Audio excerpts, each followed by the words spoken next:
Êxodo no capítulo 6, nós vamos ver então que assim que Moisés faz a reclamação com Deus, dizendo: Deus, olha, o Senhor me disse que tinha me enviado, eu vou até o faraó, vou falar com ele não aceita o que eu estou dizendo, e ele coloca mais carga ainda no povo. E agora? E aí Deus começa então a responder Moisés com toda a paciência do mundo, dizendo o seguinte: agora vocês vão ver o que é que a minha mão poderosa vai fazer. Fique tranquilo que vocês vão conseguir, vocês vai dar tudo certo. Olha, estabeleci a minha aliança com Abraão, Isaac e Jacó. Deus relembra de tudo isso e reafirma o compromisso dessa libertação quando ele diz que ele tem visto a escravidão e a servidão do povo de Israel e tudo mais. E tudo que Moisés ouve, ele vai e relata ao povo que já estava ali sofrendo, porque já sofria escravidão. Aí Moisés vai até o faraó ele endurece ali a escravidão, e aí ele vai até o povo novamente: gente, calma, olha, o Senhor falou comigo, o Senhor me deu aqui novas orientações, Ele está conosco. Mas a Bíblia nos diz o seguinte, que foi mesmo que Moisés apresentando todas essas argumentações aqui de Deus, eles não deram ouvidos a Moisés porque havia uma angústia muito grande no seu espírito. E por causa da escravidão, que era muito dura, né?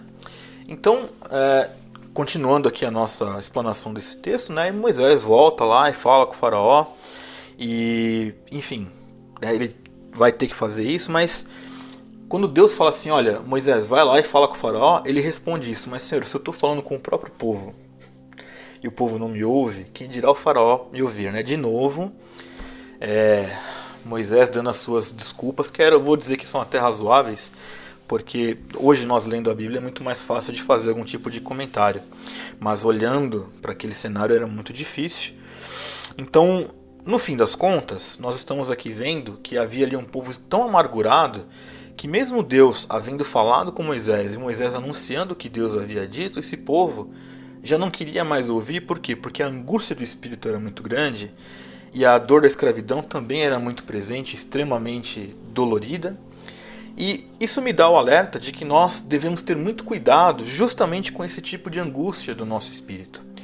Eu sei que as nossas tribulações e as nossas lutas às vezes são tão ardidas que tem dias, como eu também já passei, como qualquer outra pessoa já possa ter enfrentado, tem dias que nós não temos nem lágrimas para chorar. Isso é um fato, eu não nego essa realidade.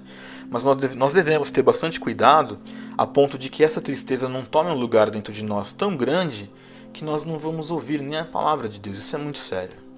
Então, eu sei que em meio às nossas dificuldades, e a vida ela é dura para todos nós vamos enfrentar em algum momento dias de dificuldade, dias de dilemas, dias em que até a nossa fé pode ser que não venha fazer algum tipo de sentido para você, alguma dor, alguma tristeza.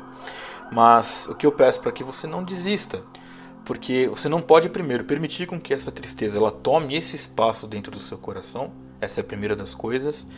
E não se esqueça de que é Deus quem está falando com você. Ou seja, a palavra de Deus já está aqui. Então é Deus quem está dizendo, e nós sabemos que Deus não mente. Nós já discutimos aqui nessa série aqui que Deus opera em tempos que são divergentes dos nossos, mas Ele não nos abandona.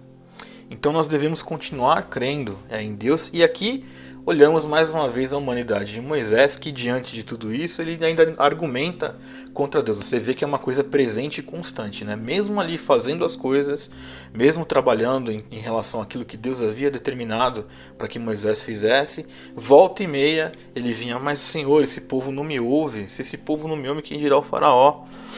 Mas, no final do capítulo 6, está lá aqui dizendo o seguinte: no dia que o Senhor falou a Moisés, na terra do Egito, o Senhor disse: vai lá e fala com o faraó. E no final do capítulo está lá Moisés novamente dizendo o seguinte: Senhor, mas eu não sei falar bem. Quer dizer, as mesmas desculpas e as mesmas argumentações para não fazer aquilo que Deus estava determinando. E isso sim, também tem uma reflexão muito profunda.